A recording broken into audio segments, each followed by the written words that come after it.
think of major restaurant retailers, names such as Subway and McDonald's comes to mind. However, there is one chain that did not allow McDonald's to dominate a country: Jollibee. With over 1,200 outlets worldwide and over 13,000 employees, Jollibee is one of the biggest fast food chains in the Philippines. Unlike other major retailers that started out as a restaurant, Jollibee started out as an ice cream shop. Today, we will discuss a man whose hard work and dedication kept McDonald's out of the Philippines: Tony Tan Caktiong. Tony was born in Davao del Sur, Philippines. The family had migrated from Fujian, China to the Philippines. His father had opened a restaurant in Davao, and young Tony got involved with his father's restaurant very quickly. With the success of the restaurant, the family could finally afford to send Tony to the University of Santo Tomas, where he graduated with a degree in chemical engineering. But as fate has it, Tony had other plans. One day, Tony and friends went to an ice cream plant in Manila. Little did Tony know this trip would change his life forever. Tony fell in love with the ice cream flavors. He returned from his trip and discussed his findings with his parents. He expressed an interest in buying a franchise from the Magnolia Dairy Ice Cream. The family collected 350,000 pesos from their savings, and in 1975 they bought 2 outlets of the franchise. The shop welcomed customers by offering ice cream. As time went by, Tony started to see a decline in sales. It turned out that the customers were not only looking for a dessert but also a meal.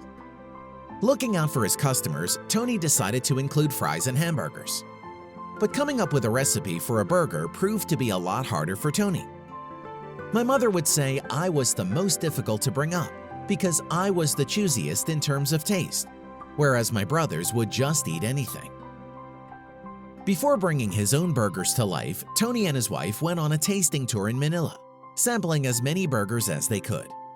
But when the burger and the fries did come to life at the restaurant, they proved to be very popular, and in 2 years, the restaurant that started out with only ice cream had turned into a food restaurant.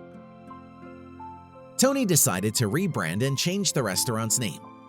The rebranding was done carefully, as they wanted to portray a feeling that would welcome families, something that would make kids drag their parents inside the restaurant, something that would mix in the food culture of the Philippines.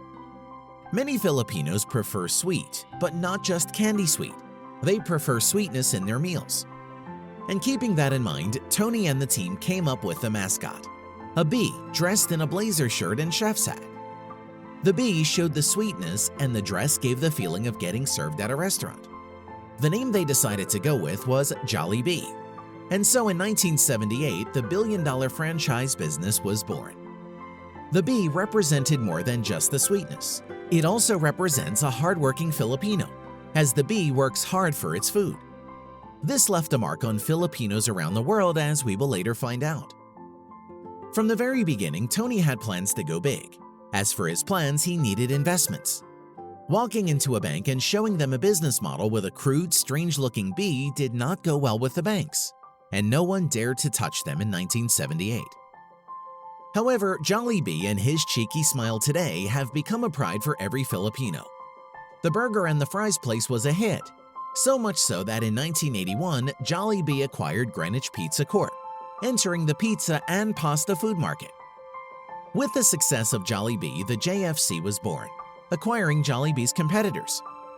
Also in 1981, first ever McDonald's opened its doors for customers in the Philippines.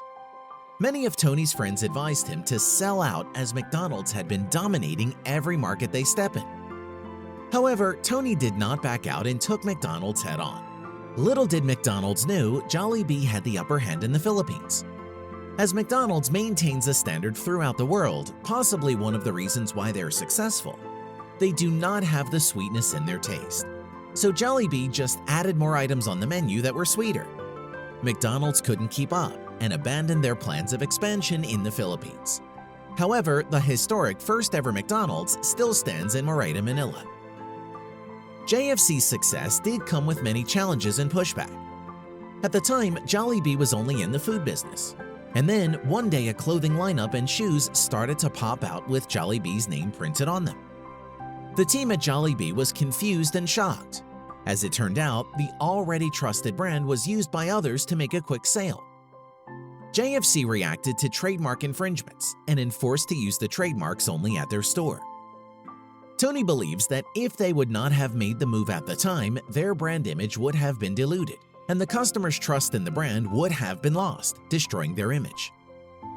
To maintain a consistent standard and quality within their outlets, Jollibee has developed its own system.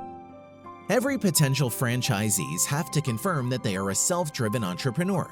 They have good management skills, good community skills, excellent interpersonal skills. Successful franchising applicants undergo a 3-month full-time operations training program, the BOTP, at a designated training restaurant.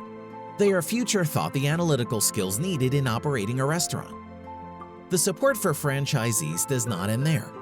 Jollibee provides advice and assistance with restaurant layouts, design, equipment specifications, furniture, fixtures, construction management, creative advertising and marketing programs, product development, manufacturing, and logistics facilities.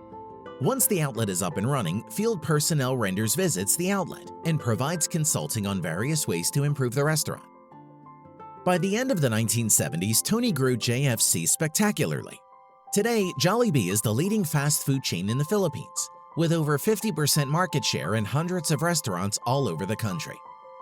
The company is present in Brunei, China, Hong Kong, Indonesia, Saudi Arabia, United Arab Emirates, United States, and Vietnam. As of November 2015, Forbes estimated Tony's net worth at $4.1 billion.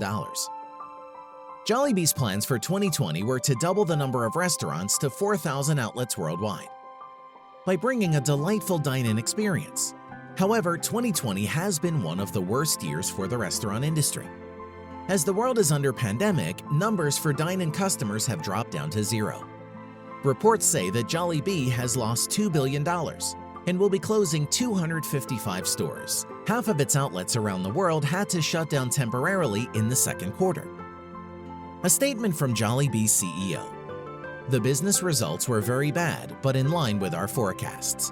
We are now focusing on rebuilding our business moving forward, along with implementing major cost improvement under our business transformation program."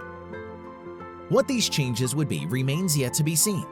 Jollibee expects to be back up and running by 2021, with a projected growth rate of 15% in 2022. These projections were calculated based on the assumption that lockdown restrictions will not be imposed again. Tony has been expanding the JFC consistently for the past 37 years, making it Asia's largest food service company. JFC is one of the most highly valued, publicly listed restaurant companies in the world. Since 1978, JFC's system-wide sales have compounded an annual growth rate of 30%. JFC also became the first food service company to be listed on the Philippine Stock Exchange in 1993. JFC is more than just restaurants. It operates commissaries to support the continued growth of its retail chain. As successful as Tony has been with his business, he has also helped the Philippines with JGF. In addition to improving access for education for the youth, the JGF engages in providing livelihood programs for small farmers, food aid assistance during calamities, and nurturing the environment with partnerships from local government units, non-government organizations, and community groups within the Philippines. Customer satisfaction has always been the key to Jollibee's success. Jollibee is so well loved by Filipinos. Every time a new store opens, especially overseas, they always form long lineups to pay tribute to the hard-working symbol. It is more than just a restaurant for them. It is a stronghold of heritage, of Filipino pride. The success Jollibee has seen is through listening to the needs of the company's employees, customers, and stakeholders. Tony once said, "If you take care of your people, they will take care of you." And looking at his life, he sure did take care of people. He once said that dreams are free, so do dream and work for your goals. He said that, "I also hope that our story becomes more than simply an inspiration, that will inspire more entrepreneurs who can create new and world-class companies and likewise make a difference." And that is what we hope for you. So do keep an eye out for our upcoming videos. Until next time, have a good one.